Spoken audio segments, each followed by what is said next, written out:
In progress. Welcome back. Hey, thanks. All right, everybody. Both here in the room and also on Zoom, we're now joined by Gable Steveson, the national champion at 285 pounds, the heavyweight weight class, his second straight.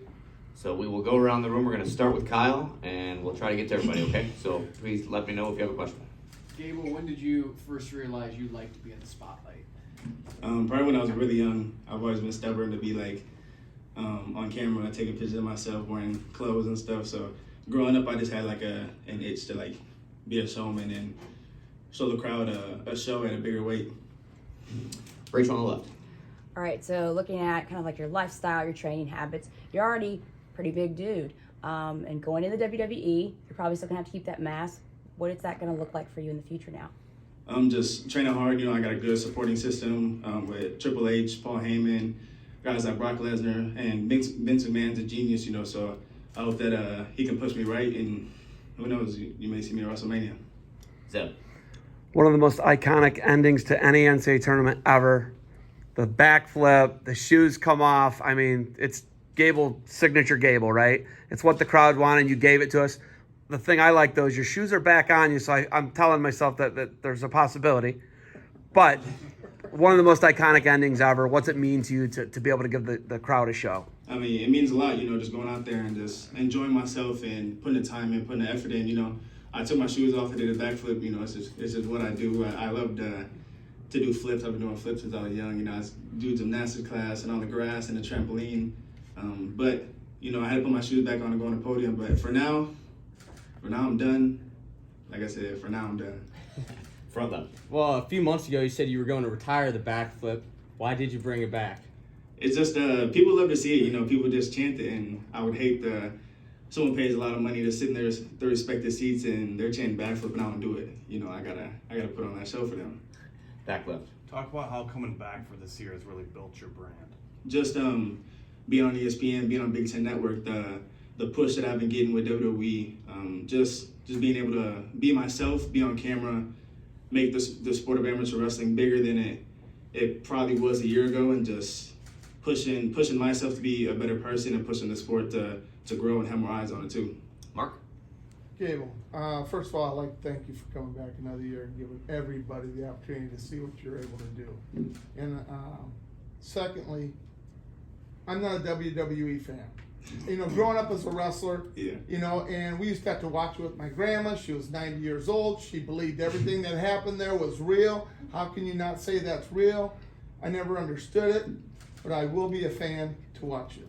Thank you. I appreciate it. I hope I gain many WWE fans as I take this next step. And like I said, just gonna keep putting my best foot forward and keep my head on straight.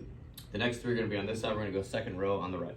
Yeah, so I have two. The first one, it's pretty rare to take to Twitter and basically tell everyone you're going to win and you're going to leave your shoes there. Where does that confidence come from? It's just built in me, ever since a kid, I just love to talk the talk and walk the walk. Like I said in the interview yesterday, if you score points, you're going to win. And today, just shooting the best shots I possibly could on a bigger body like Coach Schultz, and who's a Greco specialist and who knows how to roll people up in 30 seconds to a minute. So just having that confidence to do that on a big stage is a lot. But, I feel like I'm built for this and I'm built for the big stage. Mike. Gable, two questions. First, the fact that you were named Gable, Mm-hmm. you understood where that came from. How did you live with it as a child that you grew into the name? And also, when we start comparing great heavyweights, where should we place you among the great heavyweights? I think you should ask the first question to my mom. She's behind you. I did. And then the second question, I think there's so many good heavyweights: Bruce Baumgartner, Kyle Schneider, Adam Kuhn, Colin Schultz, Mason Paris. Look at the athleticism the guys are putting on that has been growing ever since we got to college. And Lucas Davison, who I grew up near, and Fortis, Indiana, he was in Chesterton. So I feel like I stack up pretty high, and I might just be the best. Were you comfortable with the name Gable, though? I mean, understand the comparison? Yeah. Or has that never bothered you? No, I like that. I like that that target. I like that living up to the namesake, and I think I did a good job. Kyle. Speaking of that, you get to the WWE, what would you think about Dan Gable as a manager? And if he distracts the referee, what would you think about that? We're going to win a lot of matches. Back right in the green. My Right after your match, you went up to your coaches before you did anything and just really slowly gave them a hug. Is that an emotional moment for you, knowing that you're moving on and kind of thanking them for everything they've done? You know, just Luke Becker, Brandon Eggum, Trevor Bramble, Zach Sanders, Dustin Slater. I mean, I can name so many people.